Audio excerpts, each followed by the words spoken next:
Hello and welcome to Just a Tiny Amount, your channel for all things stop motion. I'm Gordon Craig, and today I'm taking a break from my film, link is in the description, to show you how I would go about lighting a scene for animation.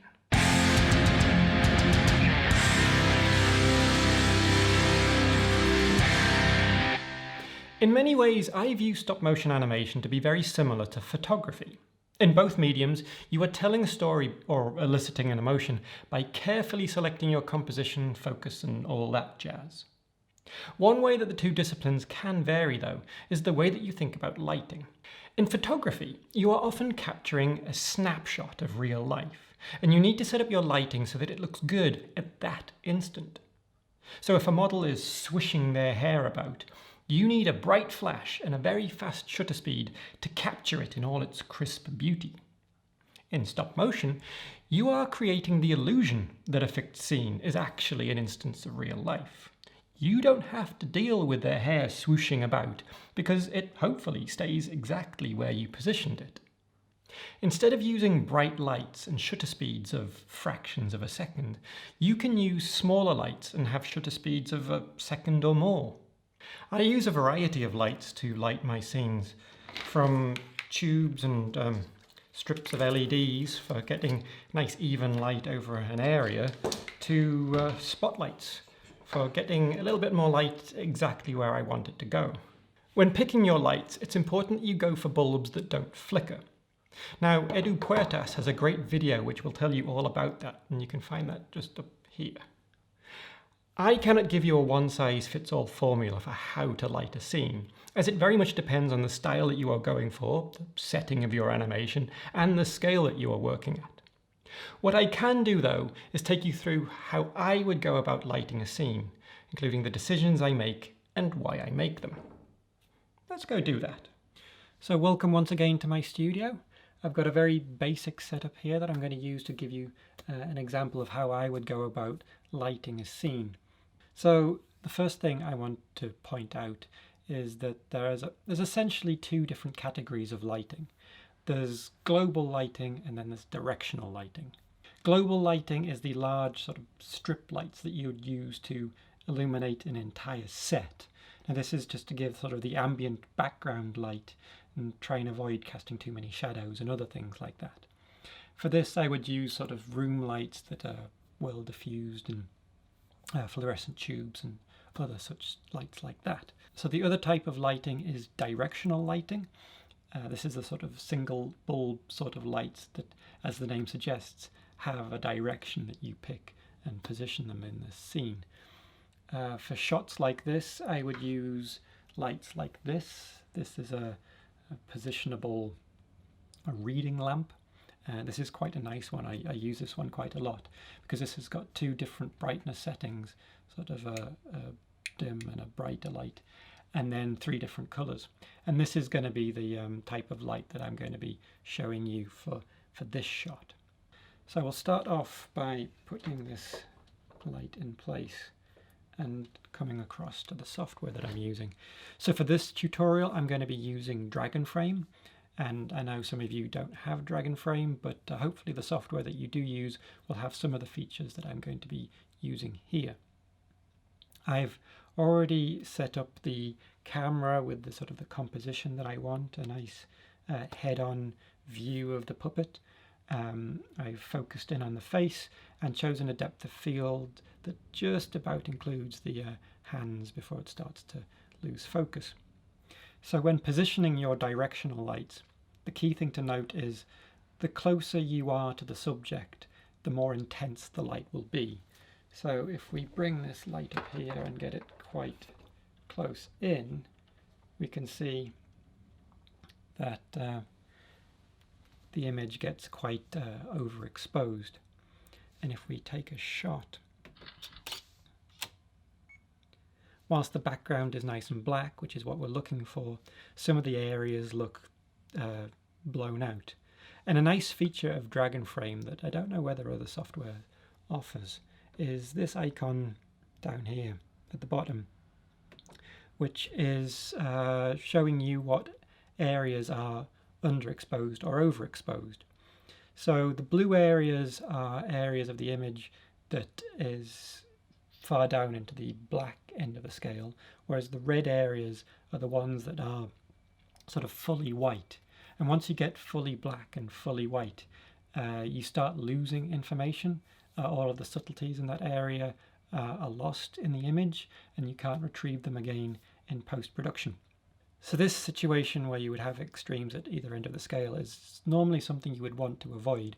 In our case, I actually want the background to be black, so I want sort of everything that isn't the puppet to have this blue, but I do not want any of these overexposed sections, so I want to get rid of all of the red. So I do not want a light this close to the puppet. The further away you move a light from a puppet, the wider the beam will be. So if I use this more directional spotlight, again for reading, hold it quite close, you can see that the light is sort of constrained to that spot on the table, and it starts to fade out as it gets to the edge. And as we move it further away, the light pool that it casts just gets bigger and bigger. So if I put a surface behind, you can see that the shadow cast by this light has fairly crisp edges. So if you do not want shadows, one thing you can do is use sort of semi-transparent material. I find packing material is often good for this. And if I put this in front of the light, it diffuses it slightly and makes the shadow less crisp. And the further I hold it from the light, the more out of focus the shadow becomes.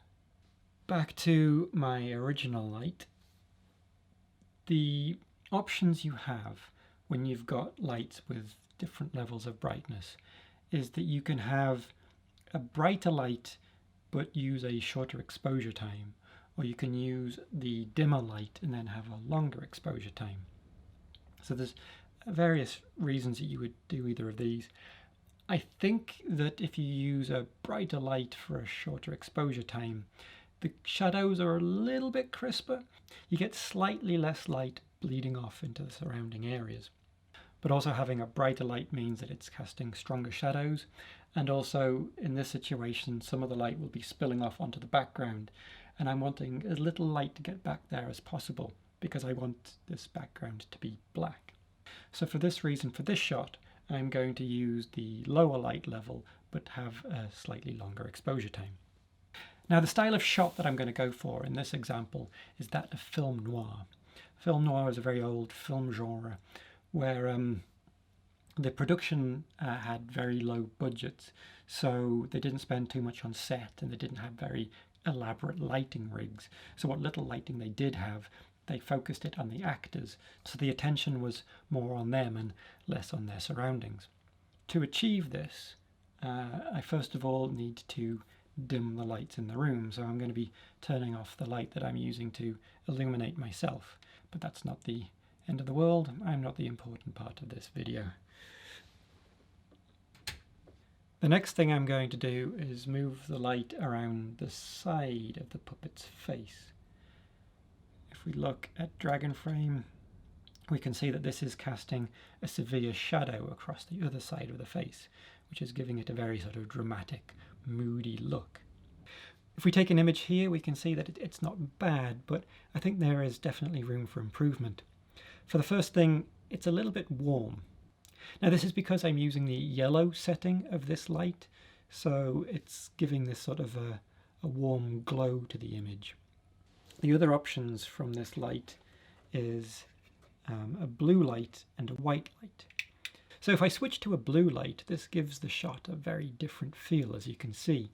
It's much colder, much more stark and mysterious, almost surreal, as if it's a sort of a dream sequence or underwater or something like that. Not quite the look I'm going for in this shot. If we switch to white, we can see that it's sort of halfway between the two. It's not as warm as the yellow light and it's not as cold as the blue light. It's a sort of a fairly neutral light that tells its own story. It's an improvement, but I still think we can do better. We've got quite a lot of light hitting the table, which means the right side of the image is quite brightly lit. Also, I think we're getting quite a lot of reflected light from the table back up onto the puppet's face, which is bringing in some highlights into the sort of the dark side of the face. One way to deal with that is to use something called barn doors. Now, barn doors are essentially flaps that you put on four sides of a light. You'll see them often in theatre lighting.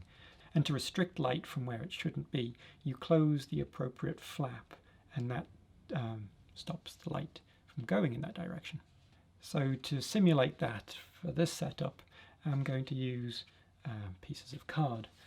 So if I stick that to the bottom of this light and position it so that it's shading the table, we can see that the table is now not quite as eye-catching in the scene and taking focus away from the puppet. And also the side of the face is a little bit further into shadow. Now, the other thing that I want to do is actually bring some of that side of the puppet back into view, just so you've got a little bit of definition, and it sort of helps separate the puppet from the background, because at the moment it's sort of blending into the blackness of the background. So to do that, I will use something called a hair light. Now, a hair light is something that you'll often find vloggers using. They sit at their desk and they've got their background behind them that's normally dimly lit. And to help separate them from their background, they will position another light that comes in from behind them and just hits the back of their head, illuminating sort of the back of the hair and the back of the shoulders, and just giving that little bit of an outline. And that is called a hair light. And we can simulate something similar in this shot. Now, we can put a light up over there and shine it in the back, but I'll show you why this isn't ideal. 1 second. So putting the light over there, even as far away as it is, you can see that it's casting quite a lot of light onto the back of the head.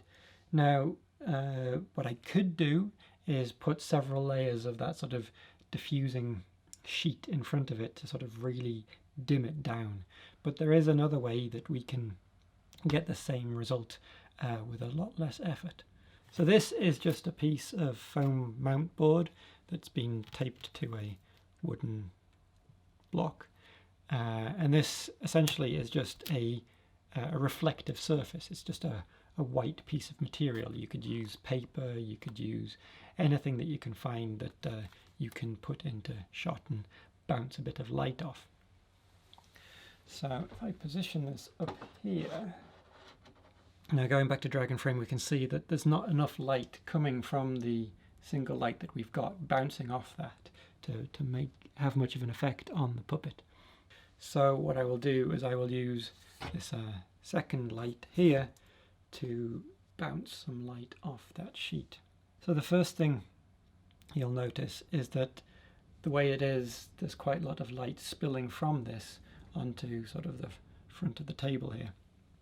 So again, to stop light going from where you don't want it to go, use barn doors. In this case, I'm going to use a post-it note and a bit of masking tape. So now that that light is not casting so much spill onto the table, we can position the reflector to get some light bounce back onto this side of the puppet. So what I'm looking for is a reasonable amount of light just picking up the edge of the hair, but not too much light falling back onto the side of the face, because I'm trying to leave that in as much shadow as possible.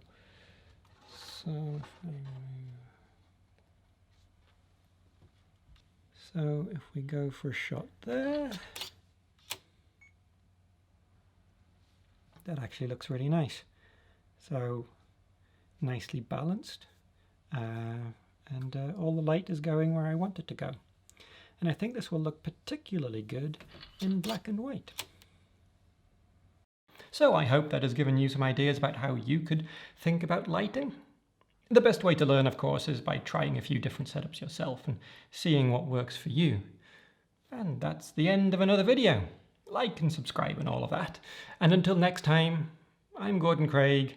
This is just a tiny amount, and I shall see you later.